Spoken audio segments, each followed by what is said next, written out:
I'm Don Bailing with the AWS security team. I'm a principal geek there where I protect customers on a daily basis and the infrastructure itself. And I'm Graham Baer, and I work for the AWS Identity and Access team. Today we're talking about intrusion detection in the cloud, and the agenda will be both that for your AWS environment as well as AWS-specific security features that you can build in IDS with. And then we'll show some demos, or we'll talk about a few different mechanisms that you can actually use to monitor your environment, and we'll point out some tips, some other resources. So when we're talking about IDS for AWS, Graham, what are we talking about? So traditionally, when we use the term IDS, you've probably been thinking about your servers, the files, the processes, your network, packets, kind of all the things that in AWS is really just the EC2 environment.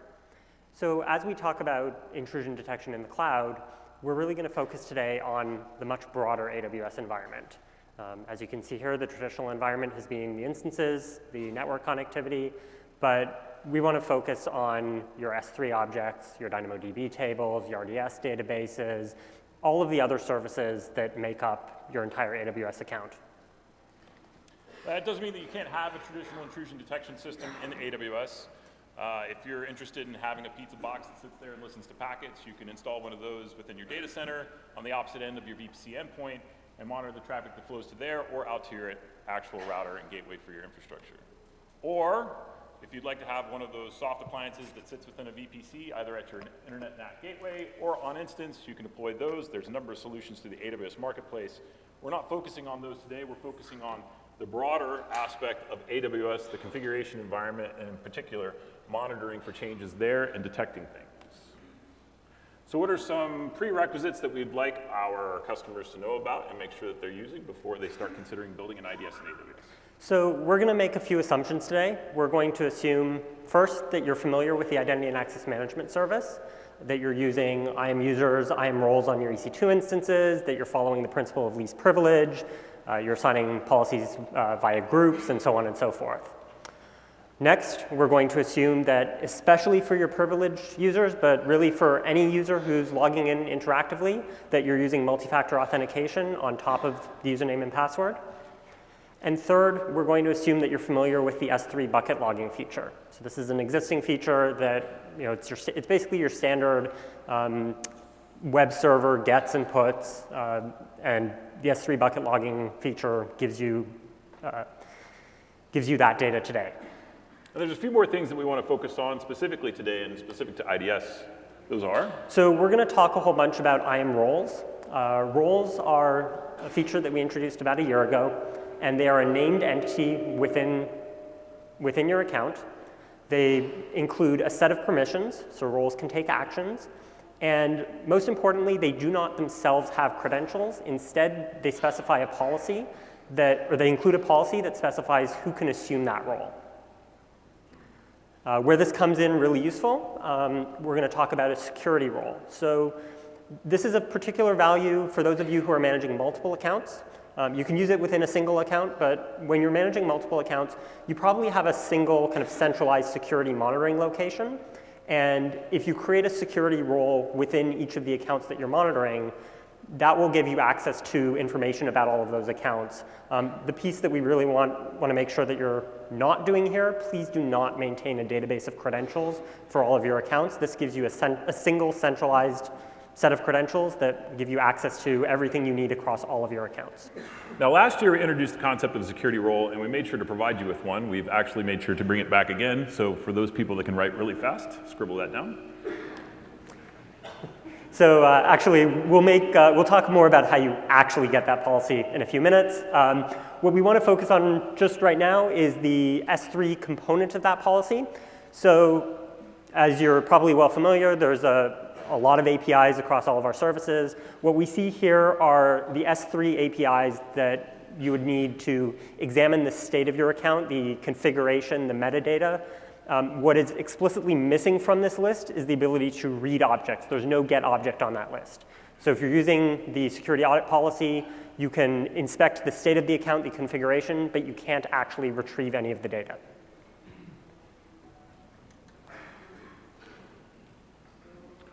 So Graham's going to show us real quick where you actually find your roles, and in particular create a security role, and there's something interesting to show you in that particular tab.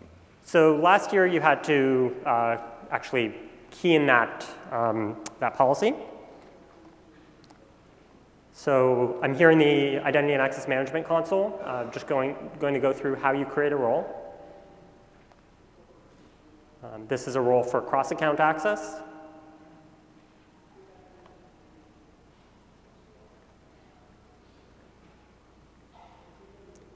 Also relatively new, you can actually require the use of MFA in order to assume the role. If anybody has that account number, see us afterwards for your door prize.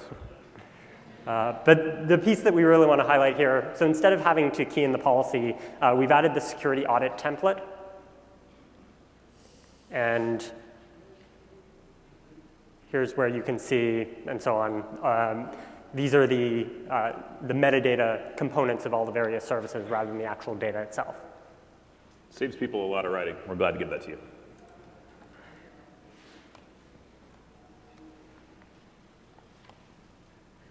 So what's another concept that's pretty interesting for AWS? So the next concept we're going to talk about is write-once storage. So write-once storage is probably a concept you're familiar with. You may have used it for burning the output of your configuration audits, your tripwire data, and so on, to some sort of external media, be it tape or CD or kind of whatever your really durable storage is. The important part here is it's storage that can't be modified or for which the bar to modify the storage is really, really high. And so this is going to be a really useful building block. So there's a couple of ways to build this in AWS. One of our favorites is to use S3.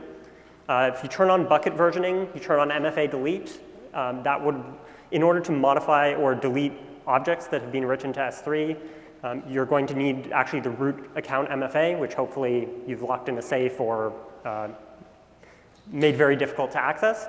And then if you're managing multiple accounts, you can take this a step further. You can use a common bucket in a single, really locked down account that is basically a data sink for all of your other AWS accounts.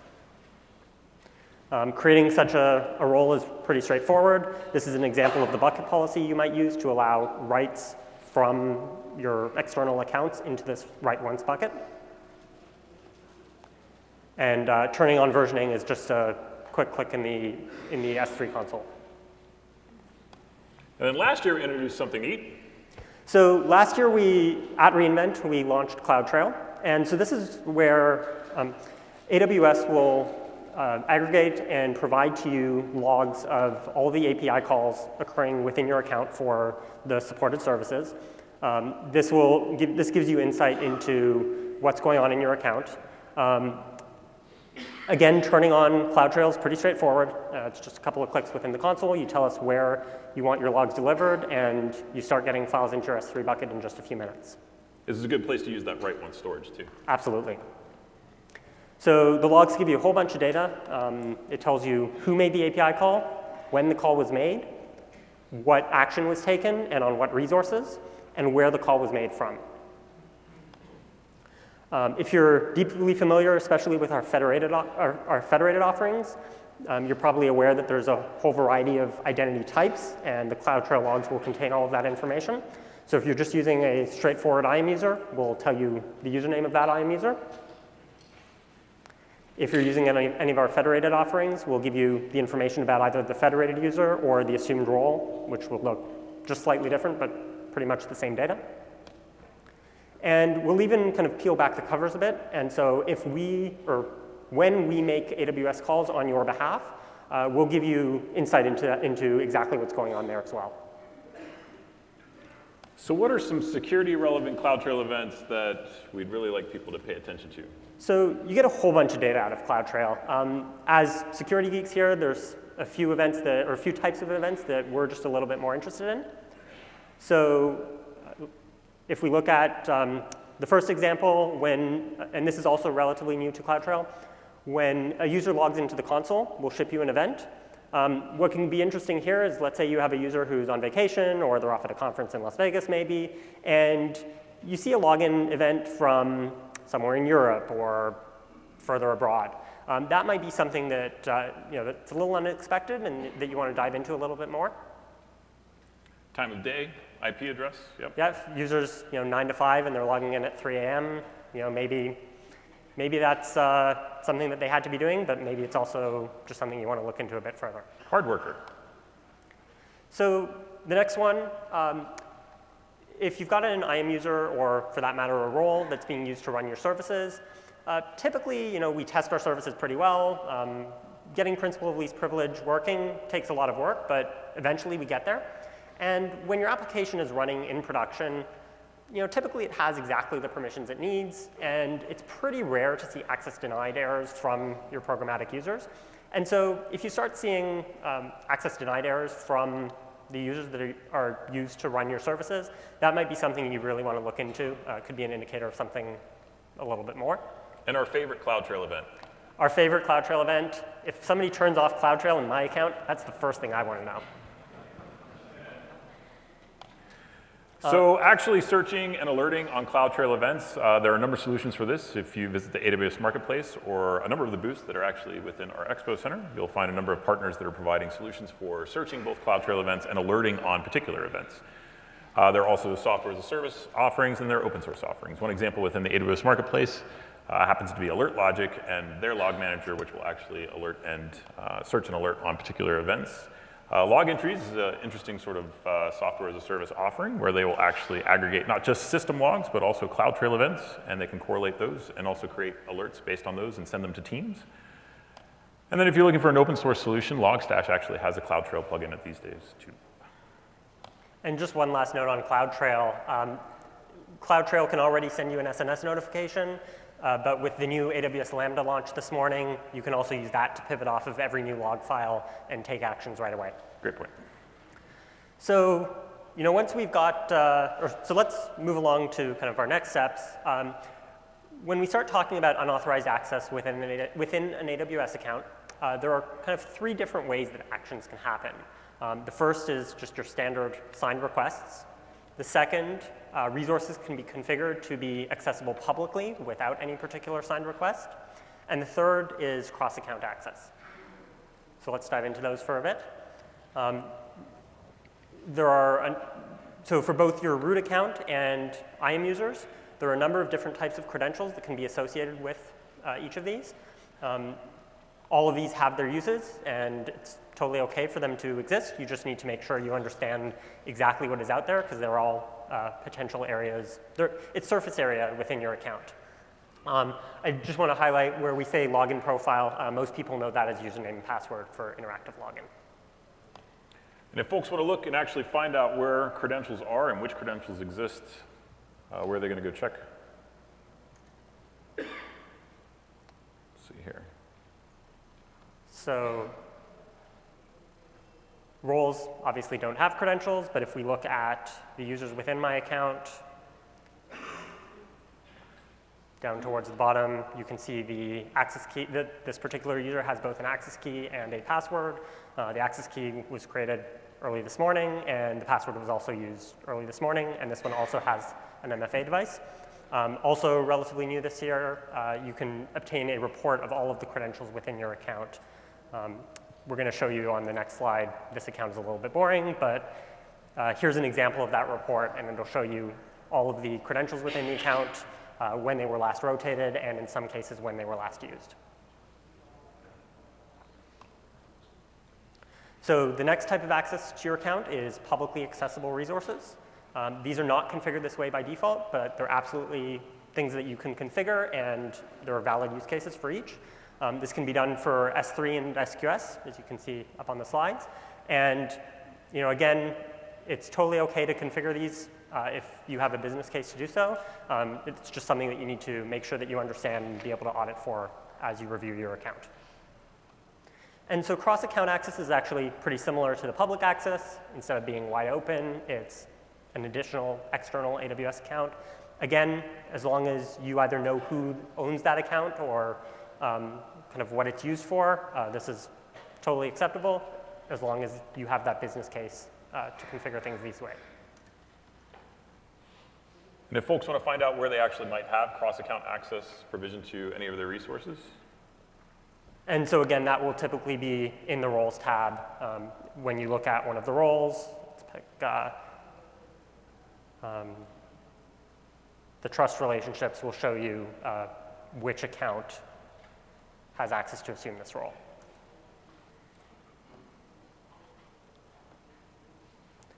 So we talked a little bit about roles earlier, just to re-highlight them here. Roles are named entities within your account. They have a set of capabilities, and they have a list of trusted entities or an assume role policy that defines who can assume that role to take action using those capabilities. We've already looked at where to find those. So I think the next step in detecting unauthorized access is understanding the policies within your account. So as you've gone through and applied principle of least privilege, you may be familiar with action star in your policies. And so that's explicit, but there's a number of ways of expressing star or root administrative access in an implicit manner. We've got a couple of examples up here. If you can write policy, if you can create credentials. Really, a number of the IAM APIs can be used to escalate privilege, and so you want to pay attention to who has access to those APIs. Strongly recommend using the policy simulator to really understand the blast radius of any policies, particularly any of your complicated policies that you might have. So let's go over a few different policies, maybe a little pop quiz. So up here we have 3 policies. We'd like to see by a show of hands who thinks each of these can be used to escalate privilege. So for policy A, for policy B, and for policy C. Not a lot of hands. So the answer is actually yes. All 3 of them have a component that can be used to escalate privilege. So the first statement, so these all have 2 statements. The first statement is, in all cases, pretty benign. In statement B, it's actually a no-op. It doesn't give you access to do anything, but it also doesn't deny access. But it's the second statements we really have to watch out for. So in policy A, you might notice down on the bottom right there, there's a tacked on comma star, which means that this entire policy is basically a wildcard grant. The user A has access to do anything. Policy B, the user has access to put user policy, which means they can modify their own user policies and any other users. So if they don't have access to do something, they can just give themselves access. I wish they gave that to me at work. And policy C is a little bit trickier. So when you launch an EC2 instance, we do an additional check to make sure that you have the ability to pass the role when you're launching an EC2 instance with a particular role. So with policy C, if there's additionally a role within your account that has some level of escalated privilege, then user C can take advantage of that by launching their own instance and using the credentials that are made available to that instance to do whatever they'd like to do. Yeah, the point here is to keep an eye on both the roles, the policies, and if any changes are made to them that would include any of these actions. So this is a lot of work, but eventually you'll get there. And once you have your account in exactly the right state, the next step is to figure out, okay, great, what if something changes? So one of the ways to do that is to inspect the state of your account on a regular basis, and then you're just watching for changes. So we've got an example script here. We're going to show just the S3 excerpt from that script, and the URL for this will be available at the end as well. This script goes through and inspects all of your S3 buckets, your SQ, queue policies. In all cases, we're looking at the security configuration, and I think the SNS topics and the EC2 security groups. And it just takes the current configuration and outputs it to a pretty straightforward flat file. We'll show you an example of that in just a minute. There's the usage for it now. And so this is an example output. Let's zoom in on a couple of the sections. So here we can see all of the users and their access keys. Also whether or not they're using MFA. The S3 buckets, any bucket policies that may be applied. And when we're at this point, we're not so much interested in the current state as the diff. So this script is outputting just a pretty straightforward flat file. And here's an example that you might see. So here we can see that the policy labeled 1 on this particular user changed. And there was an additional read-only access policy that was added. Again, this doesn't really tell you what those policies are, but it tells you where to look. And from here, you can go in and look at the IAM, either APIs or console, to kind of see, was this an expected change? Was this something you already knew was coming? Or is this something that could be problematic in the future? So we talked about some prerequisites. We talked about some interesting new services that we've launched since last year, CloudTrail, the Credentials report, which is great. Checking through a number of different consoles for certain resources, whether or not they've changed, then using that and doing it programmatically with an actual script. Some other things beyond that are to look at your actual utilization of your environment and detect when that's going beyond a threshold that you were not expecting. So if anybody has a cell phone and uses it for data purposes, you've probably seen a screen or a pop-up like this or a message from your provider telling you that at a certain point in the month, you've reached a threshold of usage. I usually like to receive this at the end of the month as opposed to the first week, but sometimes that doesn't go as well as I planned. We can also do this in our environment where we actually graph our usage over time, where we're looking for a certain amount of usage over the month, and if we exceed that usage within a period of time, in one case it might be good, in one case not so much. And you can do that in the AWS environment using something called billing alerts. So there's no need to actually wait until the end of the month to actually be aware of what is unexpected utilization. Instead, you want to establish a baseline of what would be normal activity within your account and then set some thresholds and alert on those.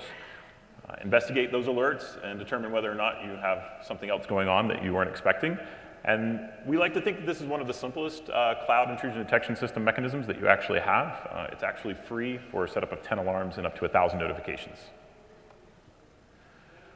Turning on billing alerts means that you actually need to enable monitoring of your estimated charges. So you want to do that through the AWS console. And creating a billing alarm is as simple as going into the CloudWatch console, selecting a particular metric, and actually setting an alert for that. In this case, you want to select by service, and you can pick EC2, Amazon EC2 service, and and you can actually see the actual utilization over a period of time actually graphed there. You want to create a name for your alert, make sure you give it a description, and then you can set a threshold, such as $100, $200, et cetera. And then you can set a notification mechanism.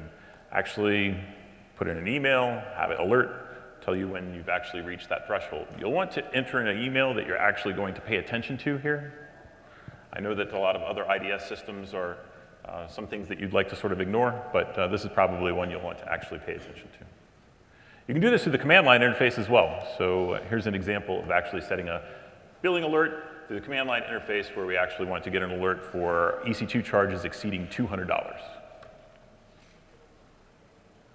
Now, you just don't want to set one alert. Let's assume that you have, or that you anticipate $1,000 usage over a month. You can actually understand the rate at which you're going to break through certain thresholds by laddering billing alerts. So we'll want to set a billing alert at 250, 500, 750, and 1,000, such that as we're breaking through those thresholds, we're going to be getting those alerts near the end of the week, ideally. And that's going to be okay. Now, early alerts are the ones that we're going to want to focus in on. So if we get a threshold breakage through maybe the early part of the second week, that might give us pause. And then, of course, if we break through, say, 250, 500, 750, all within a matter of a week, that would be something that we would want to investigate. Now, you can actually create your own meter-based alerts. So not just billing alerts, actually going through CloudWatch, and then creating those billing alerts through either the console or the command line interface. You can actually use programmatic access to billing data. And what I particularly like about programmatic access to billing data is that you're getting a cost allocation report delivered to a bucket that you can perform analysis on multiple times a day. So this gives you more info about the types of charges that you have, and more importantly, the locations of those charges. So this allows for you to actually look for unexpected usage per region, such that if you know that you're one of those individuals that only uses US East or US West, and you don't have a lot of stuff overseas, or maybe you're one of those customers that actually only uses EU West, and you don't want to see any usage within the United States, you could set an alert that actually tells you whether or not that's occurring. So here's a quick script that I put together.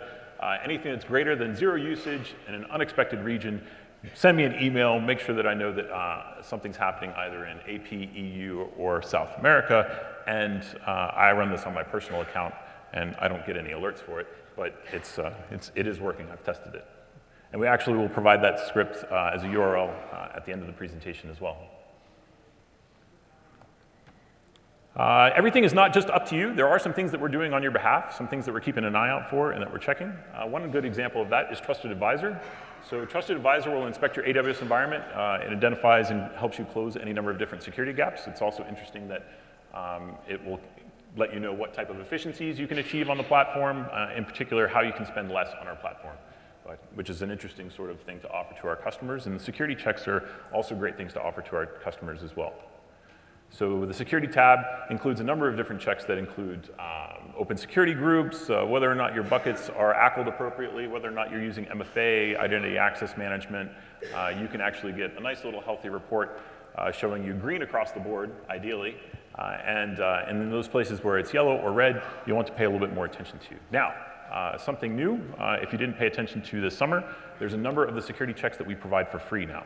So if you look, you can find things such as security groups, whether or not those are open, and a number of other different security checks. They're actually free from Trusted Advisor. No need to actually sign up for business or enterprise support for those checks. And hopefully you'll see the value of that. In addition, the support API allows you to actually go and query Trusted Advisor checks. So you can actually list the Trusted Advisor checks, their descriptions, get check results. You can also, once you've made changes to your configuration to improve your security posture, you can go and refresh and actually, and then check on the status of the refresh and then get the report back. So this is a way for you to programmatically keep tabs on the security configuration of your account, in addition to the other methods that we were describing. Now, one thing that you'll want to do if you have one account, multiple accounts, and you'd like to add a particular notification example to, let's say it's billing alerts, or let's say it's things that we've noticed and that we'd like to make you aware of. We're going to use the contact information that you provide to us. However, you can actually provide an alternate security point of contact. You can do this through the management console, and we highly suggest that you consider adding a security-specific contact for your account if you have a security team that you know is going to pay attention to certain things, or if you have that particular requirement to make sure that you're notifying a security team of events that are associated with your account. One tactic that we brought up last year and that I'd like to remind people of, rebuild frequency, is an interesting tactic to use to thwart adversaries that would like to maintain persistence within your account. So let's assume that you have EC2 instances that you know that you can rebuild on a daily basis. What's great is it's very difficult for an adversary to maintain persistence in an EC2 instance that does not. So make sure that you're rebuilding frequently where you can. What's also an interesting facet to this particular tactic is that rebuilding frequently forces an attacker, if he's using a particular exposure, to break in repeatedly, which will give you a greater opportunity to actually detect their actions. And also, it's easier to audit a system that only has changes that have occurred within a 24-hour period as opposed to a week, a month, a year. There's a lot less things for you to have to go back and try and figure out what went wrong when you're only looking at what's happened within one day. And we'll talk more about that in the incident response portion of the next talk, I believe it is. So speaking of other support options, in particular, AWS support is your one-stop shop for any of your concerns, security or otherwise. If you have an issue and you cannot have it resolved immediately with support, they actually are trained and have runbooks to escalate internally to the proper subject matter expert, and that includes reaching out to the AWS security team. So make sure you're taking advantage of all of your support options. What are some other talks that we want people to pay attention to today or yesterday or? So the IAM best practices talk was, I believe, yesterday, but you can absolutely catch it on YouTube and on the SlideShare. The other three talks here are all, I believe, later this afternoon or into tomorrow, and they go into some of the concepts that we've touched on today in some additional detail. Security 404, incident response in the cloud, is in this room right after lunch, and it's kind of the follow-on to this talk. Don't forget, last year we released and we're updating the Security Best Practices white paper. That white paper actually has specific tactics to services in the area of security, configuration, management, also alerting and monitoring. So pay attention to that particular paper. Pretty good stuff and specific to each and every one of the actual services. Other AWS security resources, the AWS security blog, pay attention there. We actually provide a good bit of information in terms of, in one case, we've actually provided incident response information already.